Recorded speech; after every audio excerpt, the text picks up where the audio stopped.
Hey, what's up, guys? It is Rapmark here. So, doing my review for the new Creed 3 movie.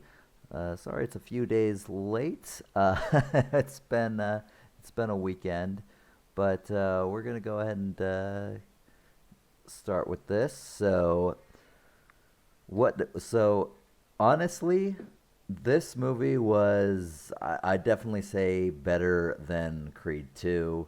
Um, and one of the biggest things is, again, Michael B. Jordan, who not only stars, but makes his directorial debut in this. Um, I think it was well done, well shot. Um, from what I've read, there is anime references like in terms of some of the fighting and stuff like that. It looks good. It looks really good. I enjoyed it. And then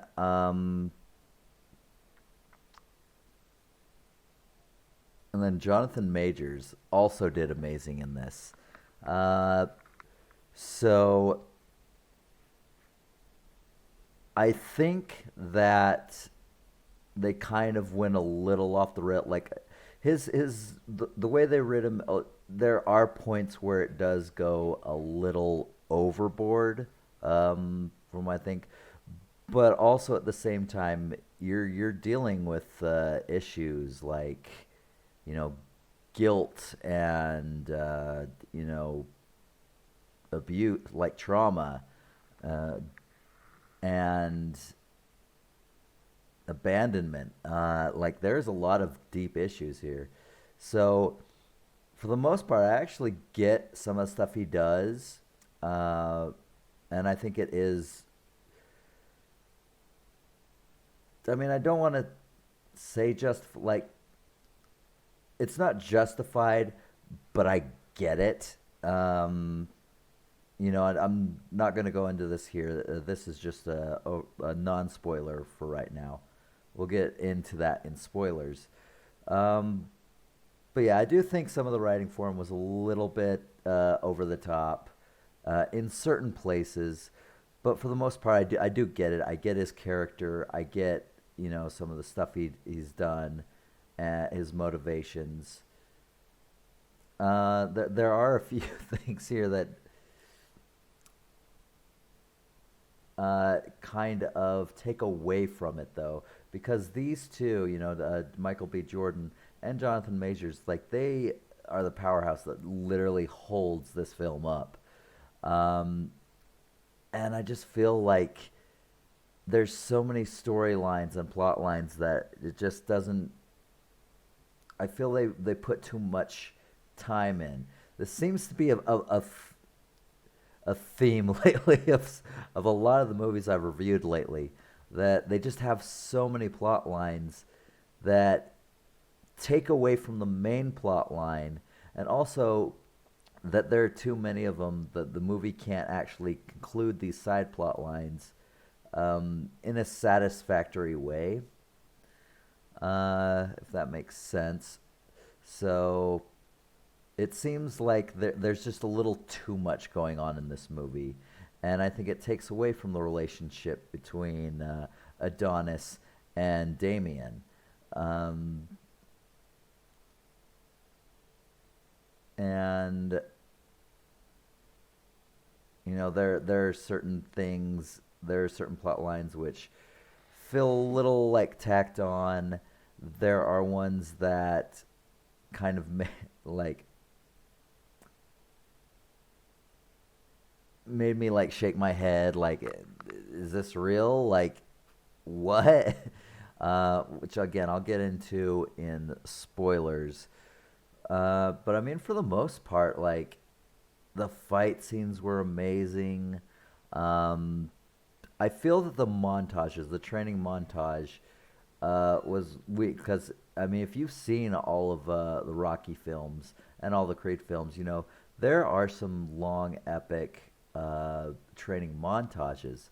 This has it, but it feels super short, not as in depth. It kind of leaves you wanting for more, considering that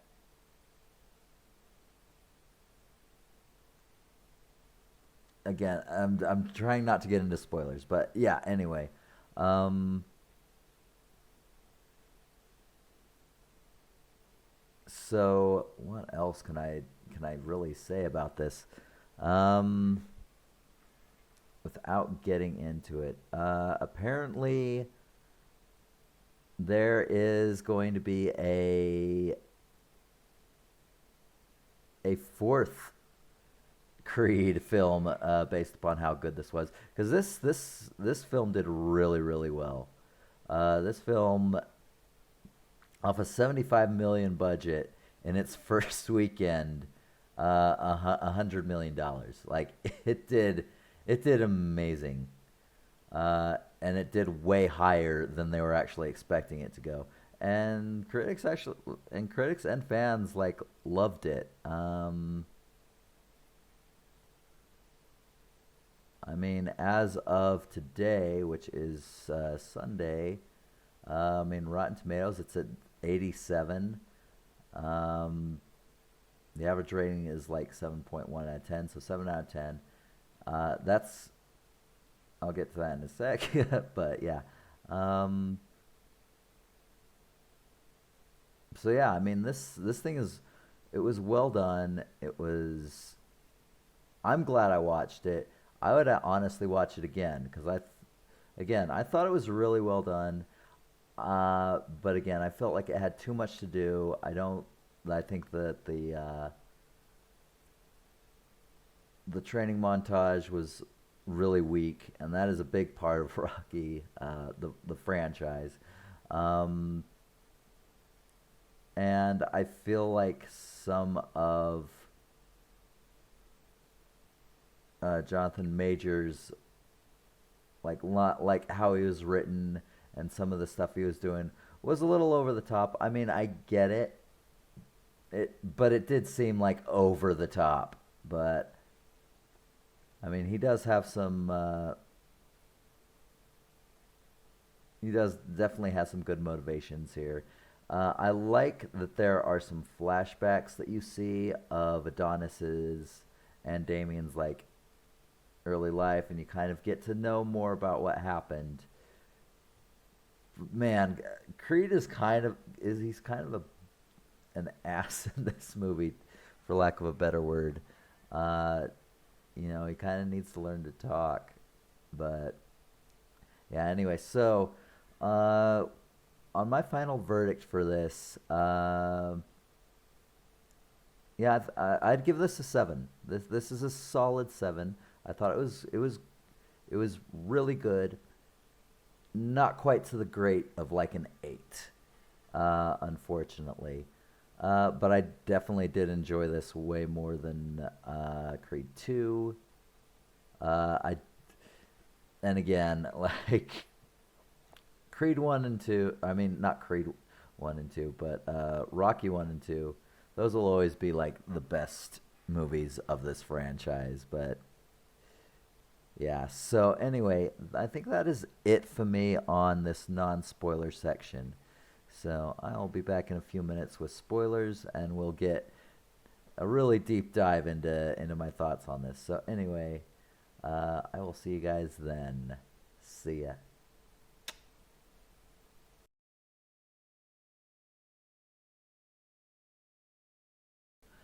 Hey guys, it is Rapmark here. So, here with the spoiler review for Creed 3.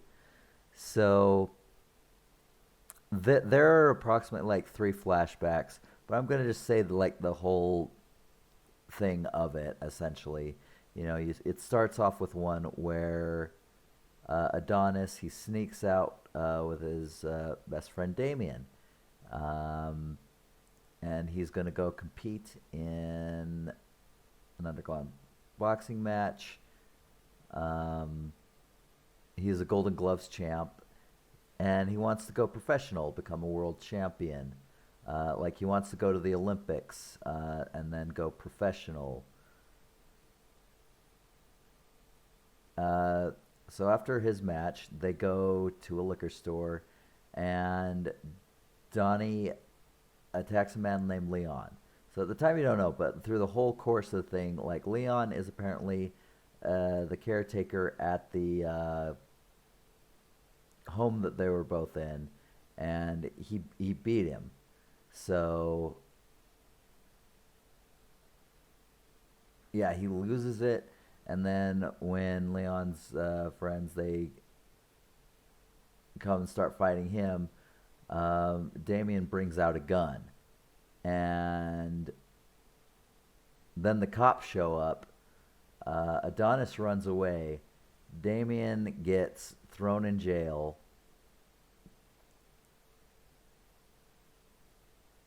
And yeah, like there's this whole thing of like he never checked on him, uh, never called, never wrote. And then you have this whole thing of like his mother was like taking the letters because she didn't like him, and it's just like what is the point of that? Because like, and that whole plot line is just super bad, like super judgmental again. Like these two are brothers, yeah, maybe he made a bad call in a gun, in bringing a gun, having a gun out, but when you really think about it, they're kids. They're still kids. Kids who have been through a shitty childhood, whatnot. Um, aside from that and like some underground boxing, like he doesn't seem that bad. Like he has a dream, a hope, and now he's going to prison, and so yeah, that's kind of messed up on the mom, in my opinion. But again, that whole thing isn't really addressed because you know she gets a stroke, she dies. Like that's another thing that it's just like, why this doesn't add any more motivation, and it's a couple of plot threads that I bring about that this movie is trying to do too much. Like there are plot threads that don't end um, really satisfactorily, and then there are plot threads that like make you want to pull your hair out because it's just like what is going on. Um,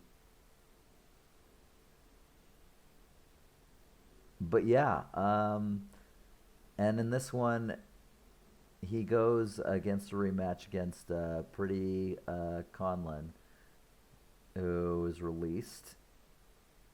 So, and then he retires,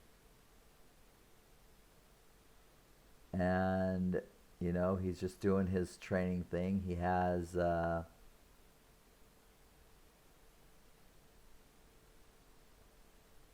his own little boxing academy. Um, so little Duke is there to help him, and world champion Felix El Guerrero Chavez. So this is an actual fighter, by the way, which is super cool.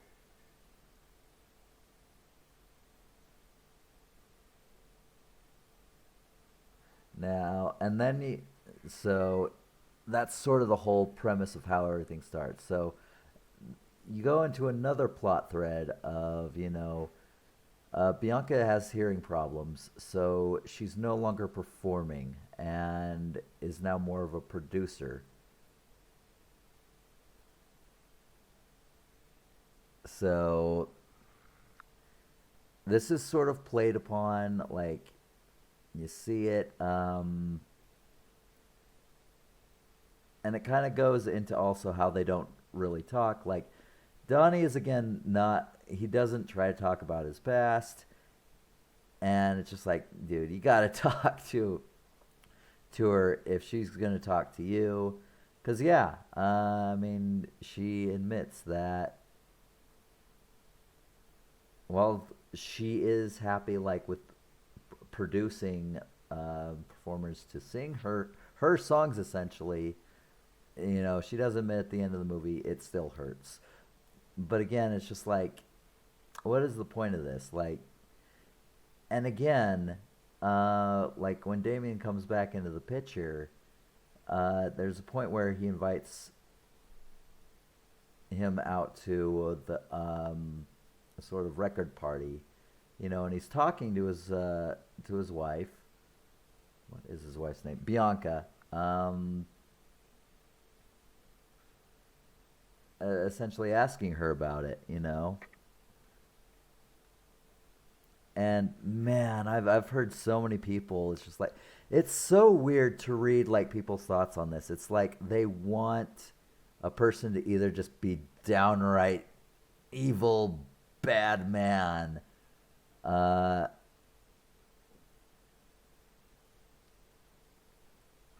and that's just such a weird feeling. Like again, this deals with some really like dark and deep and personal stuff. Like at no point did I ever see Damien as like a bad person.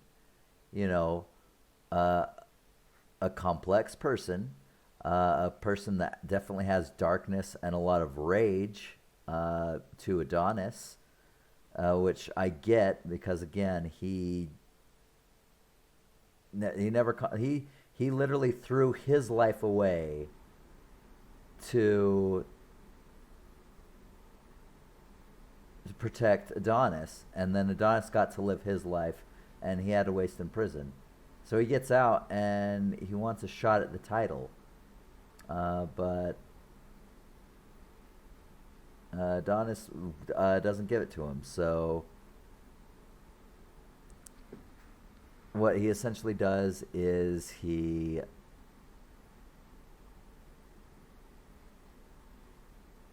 while they're at the record party, um, Drago is attacked. So Drago's the one who's going up against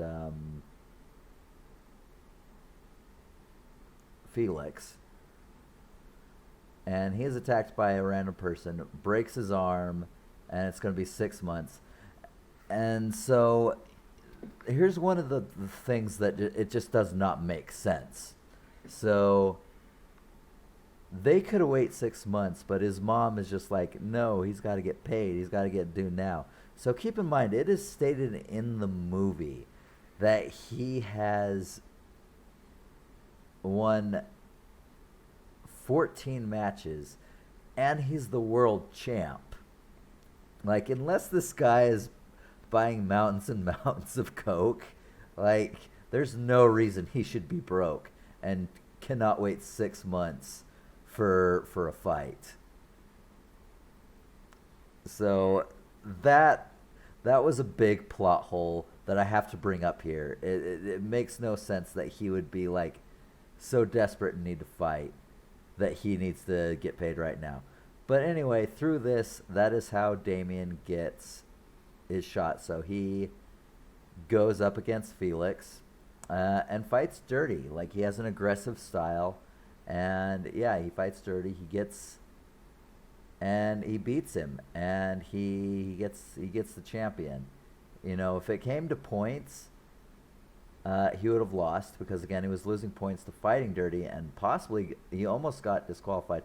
But as soon as he got that warning, he settled down. Just an aggressive fighter, and he has like an interesting way of blocking that is really rare. But from what I read, it was used by Frazier like way back in the day because people don't know how to react to it. It's one of those boxing style blocks that is really rare but people who master it's like really hard to like read them from when they go to this. So that's kind of cool. So he takes him down and becomes the champ. And then, all right, so then there's another plot hole, and I'm wondering if this is what they're setting up for Creed 4. So Bianca and Adonis have a daughter named Mara. She is deaf. She goes to a deaf school. And this is another one where I'm just like face palming. So she's drawing a picture. A bully that's like twice her size comes, takes it, rips it in half. She walks up and she punches her lights out apparently. Um, and so the parents go over, and the teacher like I'm assuming that everyone in there is deaf. I'm not sure, but that is the assumption I'm going off of. Um, but he's more upset about her about punching than about the bully, which is apparently not the first time this is like again, this is a class of 8 kids. Where's the adult supervision? Like again, there was enough time for for the teacher to have done some like I don't know. I It's something that just did not sit right with me. It seemed tacked on, and just to sort of just establish that she wants to be a fighter like Adonis, and then there's a whole thing that her mother doesn't want her to, but her father's like all right with it, and it's yeah it and it's not wrapped up in a suitable way. But considering that he says he wants there to be a Creed 4, I mean, I'm hoping that's not where it goes. There would be so many more interesting things to do with Creed 4. So, but yeah, at this point, Damien is, or Dame as he is called colloquially, he's the champion now. And the whole thing is like he was in a rush. His top clock is ticking. He is older than Donnie, um, and I don't remember where I heard or read it, but I think it's like established that Dame is like 36. And this is boxing. Like that's really old for someone to be operating at like a world champ level. But I mean, but he does pull it off, and then he essentially, starts going off on Donnie after all that, saying that he abandoned him. But like, again, I get it. The punch at the party and all that, like I get it, but again, some of the dialogue just seemed over the top, and then the whole interview in the radio, um, just over the top. But then, yeah, you go into he essentially challenges Dame for the title because that's how.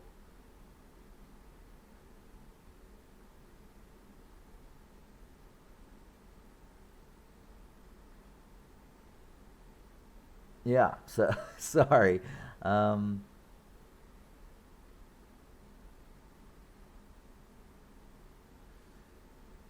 so anyway, yeah, his mom shows that she's been holding the letters, and then one letter contains a picture showing Dame with the inmate that who was the one who assaulted Drago. So yeah, Dame, that is literally the one actually bad thing that he did. So it was manipulative. It was and very illegal as well. But I mean, again, I get it. He's 36. Like this literally is his only shot. Like I don't. Well, again, I don't know because they're having to create 4. He might be in that. I mean, I am loving the fact that Jonathan Majors is becoming such a high commodity item. He's an amazing actor who I loved. Like he held up the Ant-Man movie, and that one really wasn't that great, unfortunately, but it was fun. And this one, he really does well.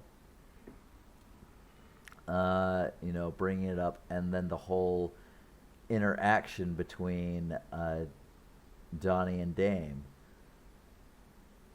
But yeah, he goes to a party, and Dame is just like, I don't need you. I needed you when I got out. I needed you when I got arrested.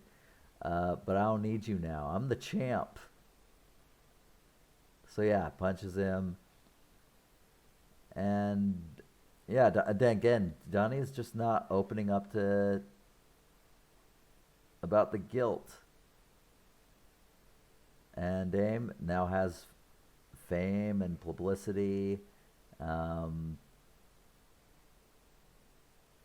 his mom dies, which again, just it doesn't seem like there was any necessity for that to be a thing. I don't understand.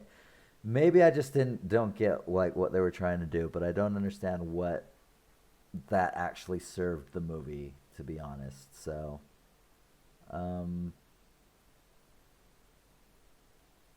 but then after the funeral, Donnie finally opens up to her about it, and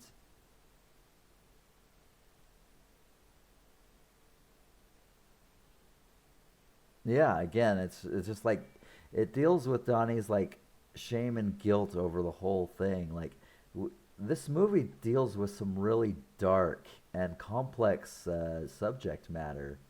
It doesn't really delve into it because again, I feel that there's so many plot threads that don't really need to be emphasized as much as they were that take away from more time that we'd get with Dame and Donnie, unfortunately. So anyway, so Donnie goes out of retirement, um, and then there's a training montage for both of them, both Donnie and Dame, and man, they both get huge. They are like cut in stone, um, and they look great. They look absolutely great. And they face each other in what is called the Battle of Los Angeles, and it's super cool because once again, um, they're pretty evenly matched as far as it will go. Like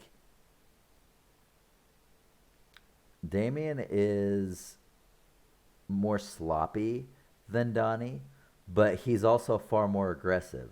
So he's able to keep the pressure on, and it isn't literally until the last round and the last punch where he finally goes down, and it's but no the fight itself was also truly amazing. Like just the way it was shot, the angles it showed, really showing those hits.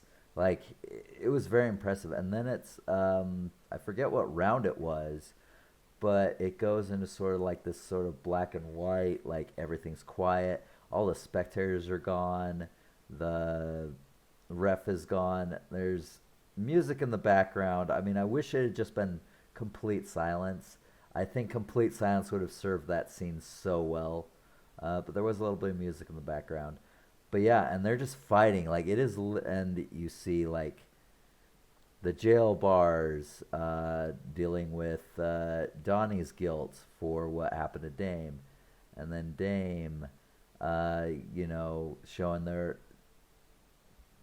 like a mattress that they hit, after fucking Leon beats him, and dealing with that whole like both of these are people who have had massive trauma, and this fight is literally just a temper tantrum to break down the walls to enable them to have an apology that happens at the end. Um, but yeah, in the final round, it's just like let go of the fear and guilt. And Dame is kind of drained, but yeah, still goes strong. But yeah, he knocks him out. And then afterwards, they go into. Uh, Donnie goes in to talk with Dame in his thing, and they talk. It's just like, I let you get arrested. I didn't talk to you, and Dame is just like, we were kids, and it wasn't on you. And Donnie says, you know what, you're right. It wasn't on you either. Like, they were kids, and life was fucked up. Life sucked. So they reconciled, they're friends. It's not either their fault. And then Donnie goes to Bianca and Amara at the stadium, and then pretends to box with Amara. And that's where we leave off. So, like I said, there were this movie had a problem of it had too much going on, which took away from the main meat of what we cared about, which is Donnie and Dame. And also I think some of the stuff with Dame after he won was a little over the top, but I do get it. But yeah, this was actually a fairly good watch that I would love to go see again. Um, and yeah, a solid 7. So anyway, that is my thoughts on Creed 3. So I hope you all enjoyed. I'll have a good one, and I'll catch you guys next time. See ya.